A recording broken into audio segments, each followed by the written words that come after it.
আসসালামু আলাইকুম। Rsbanktech চ্যানেলের পক্ষ থেকে আপনাদের সবাইকে স্বাগতম।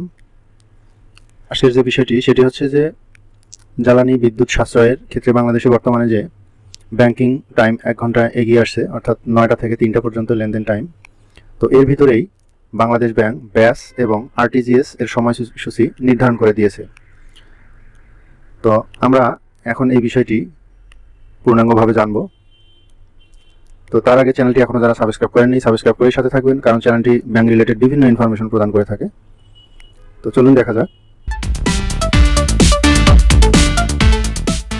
প্রথমে আমরা দেখতে পাচ্ছি যে ব্যাস এবং আরটিজিএস এর সময়সূচি নির্ধারণ প্রসঙ্গে ডিপার্টমেন্ট অফ অফসাইট সুপারভিশনের 22 আগস্ট 2022 তারিখের সার্কুলার লেটার নম্বর 31 এর অনুবর্তনে পরবর্তী নির্দেশনা না দেওয়া পর্যন্ত সাপ্তাহিক ও সরকারি ছুটি ব্যতীত অন্যান্য কর্মদিবসে নিম্নবর্ণিত সময়সূচি অনুযায়ী বাংলাদেশ অটোমেটেড ক্লিয়ারিং হাউস ব্যাস এবং রিয়েল টাইম গ্রোস সেটেলমেন্ট এর কার্যক্রম পরিচালিত হবে।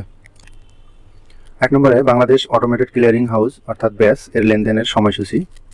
ক নম্বরে হচ্ছে BACPS এর হাই ভ্যালু ক্লিয়ারিং হচ্ছে প্রেজেন্টমেন্ট কাট অফ টাইম 11টা অর্থাৎ সকাল 11টায়, রিটার্ন কাট অফ টাইম 2টা 30 মিনিটে। রেগুলার ভ্যালু ক্লিয়ারিং হচ্ছে প্রেজেন্টমেন্ট কাট অফ টাইম 11টা 30 এবং রিটার্ন কাট অফ টাইম 4টা। খ নম্বরে BEFTN এর 2টি সেশন পূর্বের সময়সূচি অনুযায়ী চালু থাকবে। 2 নম্বরে হচ্ছে real time gross settlement RTGS এর লেনদেন হচ্ছে সকল লেনদেন 9টা হতে অর্থাৎ সকাল 9টা থেকে 3টা পর্যন্ত। খ নম্বরে কাস্টমস ডিউটি পেমেন্ট প্যাক্স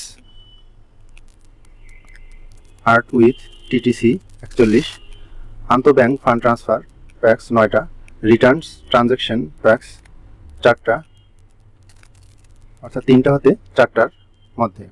গ নম্বর হচ্ছে আন্তঃব্যাংক ফান্ড ট্রান্সফার রিটার্ন ট্রানজ্যাকশন 4টা হতে 4টা 30।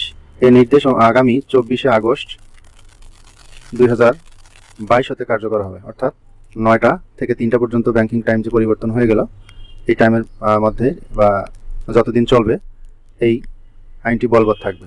তো বিষয়টি আপনারা জানলেন।